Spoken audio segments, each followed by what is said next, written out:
तो वहीं पूर्व केंद्रीय संचार मंत्री पंडित सुखराम का निधन हो गया है। ये जानकारी उनके पोते ने दी है। सुखराम 95 साल के थे और सोमवार को दिल का दौरा उन्हें पड़ा था। उस वक्त उनकी हालत काफी नाजुक थी। ऐसे में उन्हें दिल्ली के एम्स में वेंटिलेटर पर शिफ्ट किया गया था।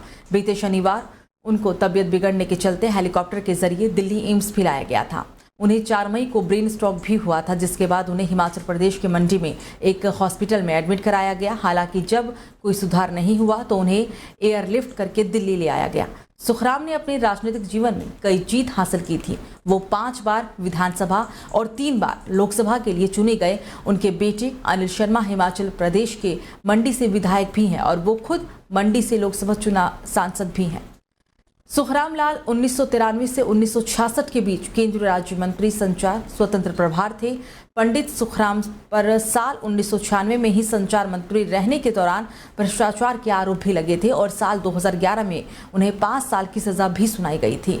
साल 1996 में ही उनके बेटे अनिल शर्मा का नाम टेलीकॉम घोटाले में भी सामने आया था, जिसके बाद अनिल को कांग्रेस से निकाल दिया गया था। और फिर साल 2017 के विधानसभा चुनाव से पहले सुखराम ने कांग्रेस छोड़कर बीजेपी ज्वाइन कर लिया था, लेकिन 2019 के लोकसभा चुनाव से पहले उन्होंने दोबारा कांग्रेस का दामन थाम लिया था।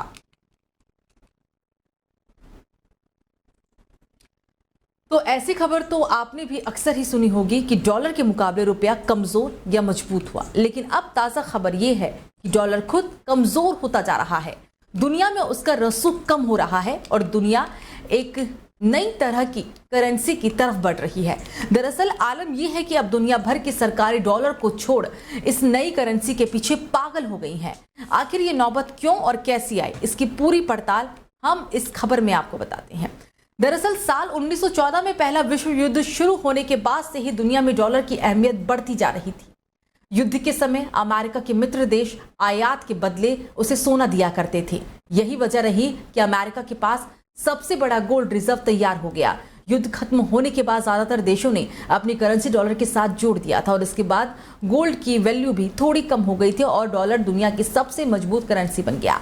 सभी देशों ने अपना विदेश मुद्रा भंडार डॉलर के रूप में बढ़ाना भी शुरू कर दिया। साल 1999 तक दुनिया के कुल विदेशी मुद्रा भंडार में डॉलर की हिस्सेदारी बढ़कर 71% तक पहुंच गई। हालांकि यूरोपीय देशों ने अपने लिए समान मुद्रा अपना ली, जिसे यूरो कहा जाता है। तो उत्तराखंड में 5वें धाम के रूप में पहचान रखने वाले सिखों के पवित्र तीर्थ स्थल हेमकुंड साहिब के कपाट 22 मई को सुबह 10:30 पर श्रद्धालुओं के लिए खोल दिए जाएंगे। हेमकुंड साहिब सिखों का पवित्र तीर्थ स्थल है। यहाँ यात्रा पर देश विदेश से श्रद्धालु आते हैं।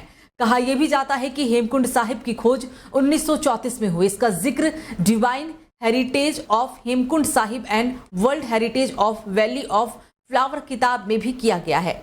दरअसल 1930 के दशक में पत्रकार तारा सिंह नरोत्तम बद्रीनाथ यात्रा पर आए थे। उन्होंने पांडुकेश्वर से यहाँ पर आकर इसकी खोज की थी और उन्होंने अपने लेखों के माध्यम से पंजाब के निवासियों को इसकी जानकारी भी दी।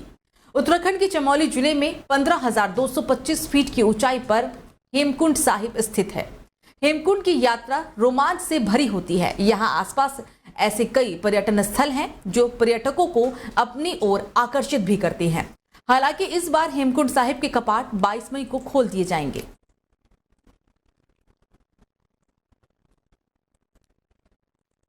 तो कई दिनों की भीषण गर्मी के बाद अब आखिरकार दिल्ली एनसीआर का मौसम सुहावना हो गया है। कल रात दिल्ली एनसीआर के कई इलाकों में आंधी बारिश के साथ तूफान आया।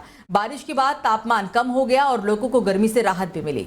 मौसम विभाग ने शनिवार और रविवार के लिए आंधी का येलो अलर्ट भी जारी कर दिया है। आंधी के बाद हल्की बारिश भी हो सकती है। हालांकि इसकी वजह से तापमान अगले 3 दिनों तक 40 डिग्री से ऊपर जाने की संभावना नहीं है।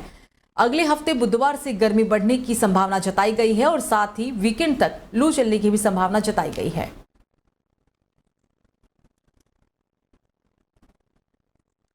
तो पंजाबी साहित्य जगत से एक दुखद खबर सामने आ रही है। पंजाब के जाने माने कवि और साहित्यकार सुरजीत पातर का शनिवार तड़के निधन हो गया। शुरुआती जानकारी के अनुसार दिल का दौरा पड़ने की वजह से उनका निधन हुआ। पद्मश्री सुरजीत पातर 79 वर्ष की उम्र में दुनिया को अलविदा कह चुके हैं। उन्होंने लुधियाना में अपनी अंतिम सांस ली। बताया जा रहा है कि पिछले कुछ दिनों से उनकी तबीयत ठीक नहीं थी। उनके परिवार के कई सदस्य विदेश में हैं और उनके आने की खबर के बाद ही उनका अंतिम संस्कार किया जाएगा। कवि और शायद सुरजीत पातर का इस दुनिया से जाना पंजाबी साहित्य जगत के लिए एक बहुत बड़ी क्षति भी है। पातर जी अपनी कविताओं से पंजाबी भाषा को एक नया आयाम देकर गए हैं। उनकी रचनाएं मानवीय संवेदनाओं, प्रकृति प्रेम, सामाजिक मुद्दों को बखूबी दर्शाती थी। उनकी कविताओं में पंजाब की माटी की सौंधी खुशबू और पंजाबी लोगों के जीवन की सच्चाई झलकती थी।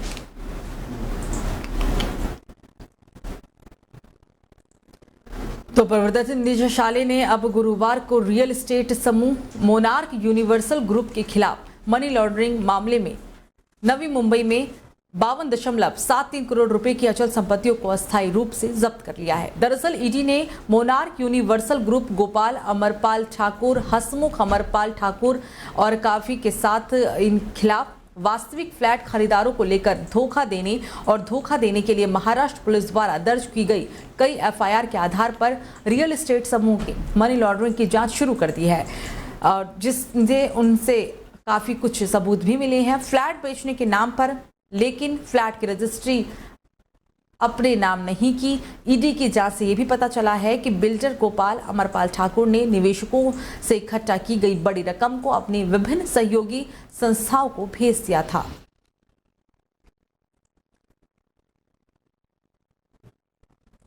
तो अफगानिस्तान में आज सुबह भूकंप के झटके लगे हैं। यहां सुबह करीब 6:16 पर लोगों ने भूकंप के झटके महसूस किए। नेशनल सेंटर फॉर सिमोलॉजी के मुताबिक रिक्टर पैमाने पर भूकंप की तीव्रता 4.5 आंकी गई।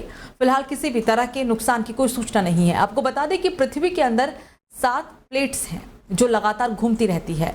जहां से ये प्लेट्स ज़्यादा टकराती है वो जोन फ्लाइट लाइन भी कहलाता है। बार बार टकराने के कारण प्लेट्स के कोने मुड़ते हैं। जब ज़्यादा दबाव बनता है तो प्लेट्स टूटने भी लगती है।